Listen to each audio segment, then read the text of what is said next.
Hello everyone, the reviewer's back. Sorry for the no videos. I was taking the days off, but I'm back.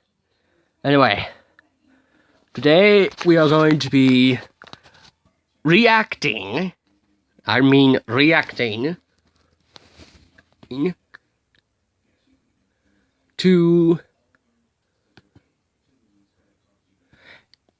to Film Theory's It, Pennywise Greatest Fear. Hey you, would you like a balloon?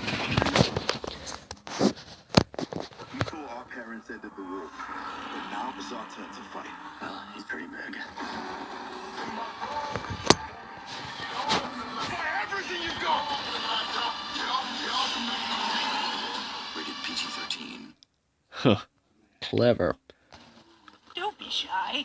I'm MatPat, the YouTube clown, and we've got a whole circus down here with memes and puns and theories galore.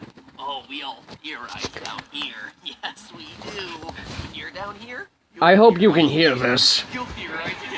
You'll theorize too. You'll theorize too. No! Hello, Internet! Welcome to Film Theory! So, after last week's Emoji Movie episode, I figured we'd dial it back this week and talk about a film that's a little less scary. Chapter 1. Oh, sure, it hides the fact that it's a two-parter until its final moments and everyone gets super excited about it. I do it and people complain about clickbait. Double standards here, guys. Double standards. Huh. Just like the FTC guidelines we talked about last week. So thematic. Regardless, I loved this movie. You see, I was never a big fan of the original 1990 version. I am. Don't get me wrong, Tim Curry is one of my favorite actors. No, he of all time can't. and can do literally no wrong in No, my he eyes. can't But popping do no wrong. blood-filled balloons in the library? Is that scary? Especially because you can see the actors responding to the popping, but they're not supposed to sense what's going on. It's just cringy. And I should know a thing or two about cringe. Will you go to prom with me, Medina? Anyway, between the imaginative scares, crappy imagery, and solid acting, this reboot had it all. Well, maybe not it all, since the original novel also has a big celebratory preteen sexual romp for the Losers Club after defeating Pennywise. Yeah, no joke. Apparently, in addition to being the master of horror, Stephen King wanted to be the master of the awkward chapter. Well, What? after reading how Bill, Ben, Bev, Richie, Eddie, Mike, and Stan show their affection for each other in the sewers of Derry after defeating an evil clown. Mission accomplished, Steve. At any rate, for as much as I loved it, y'all know that I couldn't go see it without getting the old theorist gears greased. And I had a thought towards the end of the movie. How are these kids able to survive all of Pennywise's attacks? Pennywise successfully targets other children, like Georgie and Betty Ripson. Yeah. And even when alone with individual members of the Losers Club, Pennywise can't make the kill. I mean, obviously, as main characters, the easy explanation here is that they all have plot armor. But after doing my homework into it and the rest of Stephen King's work, I found my answer. The Losers Club isn't just a group of ordinary kids. All of these kids shine. No, not like a giant supernatural crab, though come to think of it, that's more of Pennywise's domain. No boy, for those of you who don't know how the rest of it goes, you are in for a weird ride. No, what I mean to say is that these kids shine like Danny Torrance from another Stephen King work you've probably heard of, The Shining. I've seen that movie. It was, the twin thing was creepy. Whoever's seen that movie knows what I'm talking about. And interact Knows what I'm talking about. You do. Bran from Game of Thrones, but with more emotions and more working legs. And when you look at the evidence, it's pretty clear that the Losers Club also has this psychic shine ability. So in today's episode, I'm gonna break it down for you like a crazy man with an axe. Here's MatPat! Now, some people might think this theory's over before it even begins, since nobody in it references psychic powers, the Overlook Hotel, or the fact that the moon landing didn't happen. You know, all those things that are normally associated with The Shining. But here's the thing. Stephen King puts Marvel and Pixar to shame with how interconnected his universe is. He was doing a dark connected universe before the dark connected universe began. And also, apparently, after it ended, too. Here are just a few ways it connects to the wider Stephen Kingiverse. The Losers Club is mentioned by name in his novel Dreamcatcher. Mike Hanlon, one of the club's members, grows up to be the town librarian in Derry, which we see in another King novel, Insomnia. And somebody even sees glowing clown eyes in a storm drain in the Tommyknockers. But we're not just talking about a now, 'cause general I'm gonna have to shared look that universe up. Here, it I has have- direct connections to The Shining through one man, Dick Halloran, chef of the Overlook Hotel. In a scene in It Chapter 1, Ben recaps some of the past tragedies that have happened in Derry. One of them is a fire that happened at the Black Spot, an African-American nightclub that burned down during a past visit from Pennywise in 1962. One of the people who survived that fire, Dick Halloran. In fact, Dick actually saves Mike Hanlon's father from dying in that fire. And here's the best part. Dick possesses the shine himself. In fact, throughout The Shining, he teaches Danny about the gift and communicates telepathically with him. How'd you like some ice cream, Doctor? So having a character with psychic abilities serve as the bridge between the two stories Yeah. not only shows us that we're working in the same universe, but also that the ability to shine is definitely something that exists in the world of It. So what Yeah. kind of indication do we have that the kids in the Losers Club actually shine? We don't actually see too much of it in this first movie, but you will definitely start to see it crop up in It Chapter 2, because the clues are definitely there in the novel. You see, in the story of It, all the kids grow up to be unusually successful, but they all have to return to Derry to once again face Pennywise and finish him off for good. Bill, as an adult, Good. fights It through a psychic battle of wills known as the Ritual of Chewd. Now, this is gonna The sound what? really weird if you haven't read the book. Actually, scratch that. It's pretty weird even. How if weird you can have it get? But Bill is instructed by an interdimensional turtle, a turtle, that the only way to defeat It for good That's how. is to engage in this ritual and use his imagination as a psychic counterbalance to its powers. The battle is done entirely telepathically. Now look at the description that Dick Halloran uses when he's describing what the shine is. My grandmother and I could hold conversations entirely without ever opening our mouth. I've watched this movie. She called it shiny. At this point, some of you still might not believe, which is dangerous because belief is what keeps Pennywise from eating you. Nonetheless, you might be thinking that this theory has a few holes in it, kind of like Dick Halloran at the end of The Shining. Ba-doom-ching! Let's try to plug those holes in. with That more was a evidence, terrible shall we? joke. Towards the end Don't of the ever do novel, that again. Mike Hanlon is in the hospital, far away from the rest of the Losers Club who are descending into its lair. You would think Mike would be safe, but in actuality, there's someone in his room waiting to kill him. Bill, again from deep in the sewers, suddenly senses that Mike is in trouble and instructs the group to, quote, send Okay, you know something bad's there. And you don't have yourself something. This is before 9/11.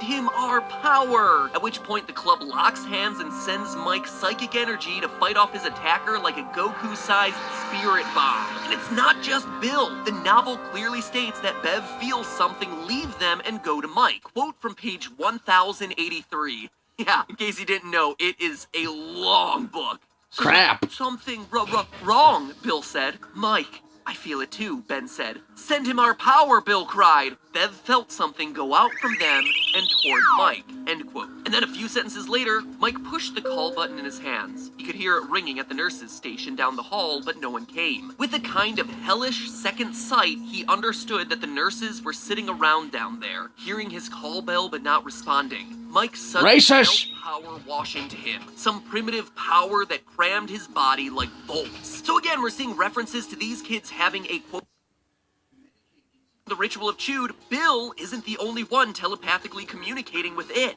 Ben actually begins the battle by reading its mind. Quote, it was squealing and mewling, and Ben became quite sure he was hearing sounds it made twice. Telepathic, he thought. I'm reading its mind. End quote. So that's Bill, Bev, Mike, and now Ben, all with some sort of reference to telepathy or psychic ability. We can even This might be include Richie 14 in this minutes because he long. also engages in the telepathic Ritual of Chewd and communicates with Bill psychically during that moment of the novel. We even see that Richie actually shares a psychic connection with other members of the town, specifically an Irish police officer named Nell. It's not important for us to go into, just know that it happens. Anyway, Okay. very long and very complicated story short, the psychic connection is shared between all of the members of the Losers Club. It's strongest with Bill, but all the others have instances where they feel or sense something telepathically. Which begs the question, why? Why these kids? What's the probability of having so many shiners in the same town, let alone And that the same is? group? Well,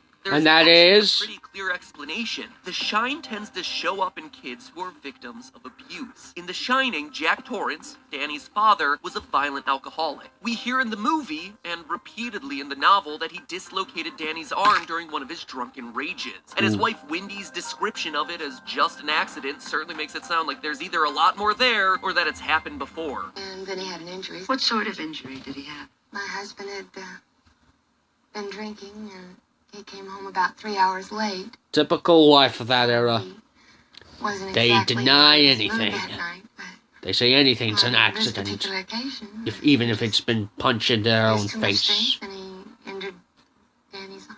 I guess that's about the time when I first noticed that he was talking to Tony. Also notice that Danny's psychic ability, which he's nicknamed Tony, it's weird, but don't get confused there. Tony doesn't appear until after this traumatic accident at the hands of his dad. In The Shining sequel, Dr. Sleep, yeah, there's a sequel. Today's episode is just full of surprises. We find out that when Dick Halloran know was that? a child, he was sexually and physically Ooh. abused by his grandfather. Ooh. It doesn't seem like a coincidence that two characters who are confirmed to have the shine were both victims of childhood violence. Now let's go through the Losers Club. Bill is bullied for a stutter. Bev is sexually abused by her creepy father. Richie's abuse isn't explicit in the movie, but he actually suffers from parental neglect, which is the reason why he feels the need to constantly keep talking and be funny. He doesn't want people to abandon him. Eddie is the victim of his mother's Munchausen syndrome by proxy, Munchausen being syndrome. diagnosed with fake ailments to make him think he's sick so that she can control his life. Mike is called an outsider in the most recent movie, but the old miniseries and novel make it pretty clear that Mike is the victim of racial slurs and racially motivated violence. Stan is bullied for being Jewish, and Ben is bullied for being overweight Why in the being original bu- movie, and why for is he being the new bullish- kid in the bullied for reboot. Given the Jewish? fact that all these people share a history of trauma and exhibit some level of telekinetic ability, isn't it possible that shining is developed as a coping mechanism? So there you have it, a shining theory not rooted in moon landing conspiracies. But so what? Even if the kids in it are like Dick and Danny in The Shining, does any of that really matter? Well, yeah.